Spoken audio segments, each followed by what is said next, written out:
Tape 3W suivi d'école au Sénégal. D'accord. À école au Sénégal, c'est facile, tu n'as qu'à te connecter. Tape école au Sénégal, les leçons sont beaucoup plus détaillées. Ok, maintenant on va voir dans quel cas le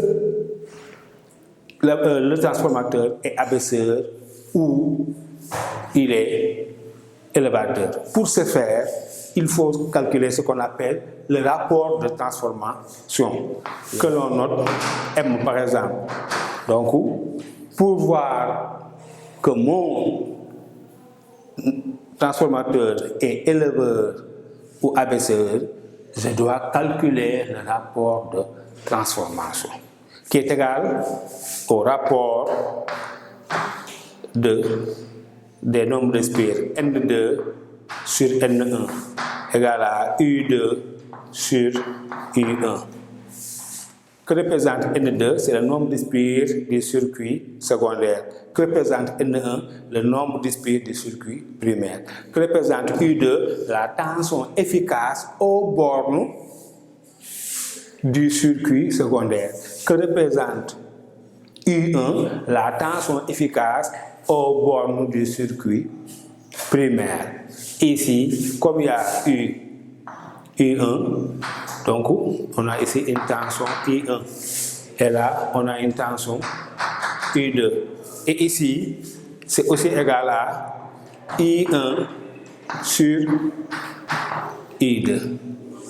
Et si ce rapport-là est supérieur, donc on calcule M.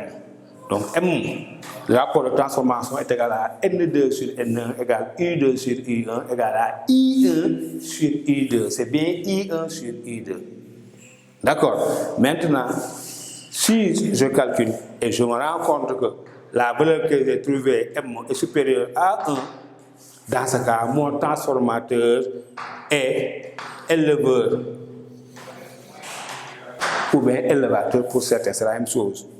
Je calcule, je me rends compte que mon transformateur, le rapport de transformation M est inférieur à 1, donc mon transformateur est abaisseur.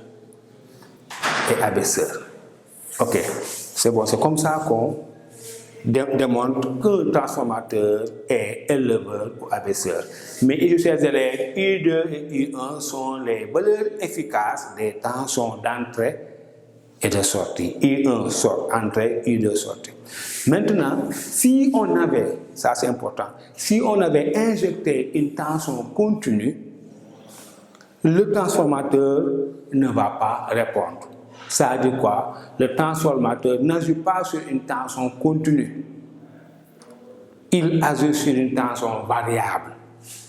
D'accord? Donc ici, si à la sortie des centrales électriques, on avait une tension continue, c'est une perte, c'est une peine perdue parce que le transformateur ne pourra pas participer à la chaîne de transport parce qu'il n'agit pas sur une tension continue. Il faut que la tension soit variable.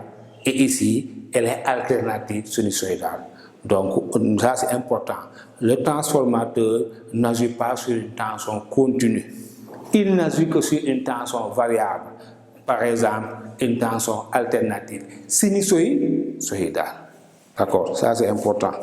Donc, c'est comme ça qu'il faut. D'accord, donc c'est comme ça qu'on transporte. Hein? Et pour transporter, il nous faut des fils de connexion, des fils électriques. Et ici, pourquoi on élève la tension à la sortie? À la sortie, on installe des transformateurs éleveurs. C'est-à-dire que élevant la tension de 2000 volts produite à 10 000 volts. Pourquoi on le fait? Parce que au cours du transport, on va assister à une perte d'énergie, qu'on appelle perte en ligne ou perte par effet Joule. Perte en ligne ou perte par effet Joule.